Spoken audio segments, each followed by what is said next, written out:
This is My Hometown Story by Cory Kundert.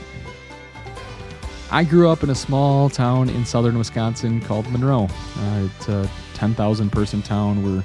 We're known as the cheesemakers down here in Monroe. It's an incredible community of incredible people, and I am so prideful that I grew up here in Monroe.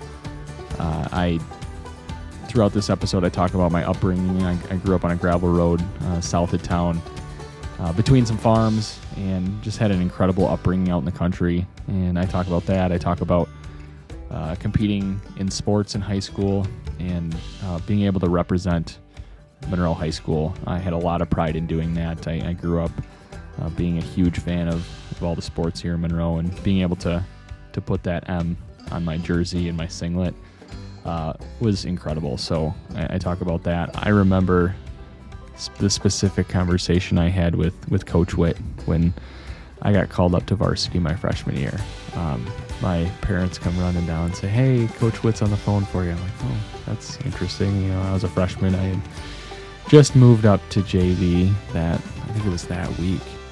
And I get on the phone. "Hey, Coach Witt, how you doing?"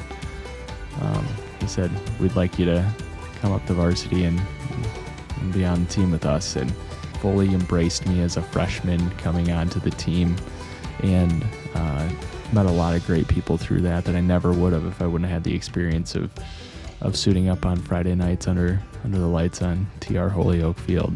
I talk about moving away for college and eventually coming back home to Monroe, buying a house here and getting rooted back in the community. And for me, there's no place else I'd want to raise my children than Monroe. So really hope you enjoy this episode of Wisco Legacy. It's me chronicling my life here in Monroe. It's titled My Hometown Story. It's just an incredible place. I'm so glad that I live here. I'm so glad my parents chose Monroe. My mom grew up in New Glarus and my dad grew up in Judah, and for some reason they found a place on a gravel road.